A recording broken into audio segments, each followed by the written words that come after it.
Back to news. Nirmal జిల్లా బాసర జ్ఞాన సరస్వతి ఆలయంలో భారీ చోరీ జరిగింది. అమ్మవారి ప్రధాన ఆలయం వెనుక ఉన్న మహాకాళి ఆలయ తాళాలు పగలగొట్టి దొంగలు చోరీకి ప్రయత్నించారు. ఆలయం తలుపులు పగలగొట్టి లోనికి ప్రవేశించిన దొంగలు అమ్మవారి బంగారు ముక్కుపుడక, ఆభరణాలు, వెండి కిరీటం, హుండీ ఎత్తుకుపోయారు. సుప్రభాత సేవ సమయంలో అమ్మవారికి అభిషేకం చేయడానికి వచ్చిన పూజారి చూసే వరకు దొంగతనం జరిగినట్టు అధికారులకు తెలియదు. హుండీని వేదవ్యాస గుహకు వెళ్లే మార్గంలో వదిలేసి వెళ్లినట్టుగా తెలుస్తోంది. సీసీ కెమెరాలు పరిశీలించిన పోలీసులు దర్యాప్తు ముమ్మరం చేశారు. అర్ధరాత్రి వర్షం కురవడంతో పాటు పదే పదే విద్యుత్ సరఫరా నిలిచిపోవడంతో ఇద్దరు దొంగలు ఆలయం వెనుక గోడ దూకి దొంగతనం చేసినట్టు పోలీసులు గుర్తించారు.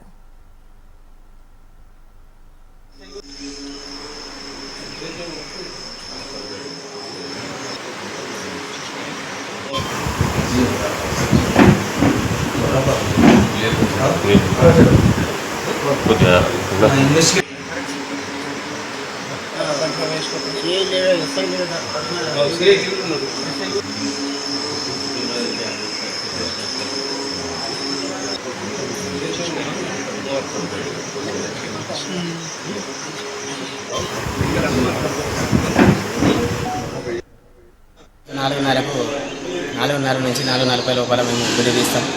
అదే టైంకి వచ్చాం. అయితే వచ్చేసరికి ముందు గేటుకి తాళం పలిగొట్టింది ఉంది, రెండో గేటు పలగొట్టి తీసింది ఉంది. తీసేసరికి నాకు అనుమానం వచ్చి టెంపుల్ ఇన్స్పెక్టర్ అయినటువంటి సాలి గారికి ఇన్ఫర్మేషన్ ఇచ్చాం. తర్వాత వారు ఏవో గారికి ఇన్ఫర్మేషన్ ఇచ్చి ఇది పంచనామా కోసం పంపించారు. అంటే హుండీ బయట ఉంటుండేనా లోపల ఉంటుండే? హుండీ లోపల ఉందా? హుండీ ఉందా? హుండీ మళ్ళీ చూసేసరికి హుండీ కిరీటం లేదు. 2 వస్తువులు లేవు అనుకోండి. ఇంకేమన్నా పోయినాయా? బంగారు ఆభరణాలు ఏమన్నా ఉంటుండే? అన్నీ ఉన్నాయా? బంగారు ఆభరణాలు ఉన్నాయా? ఓన్లీ అమ్మవారి కిరీటము, హుండీ బండి. ఓకే.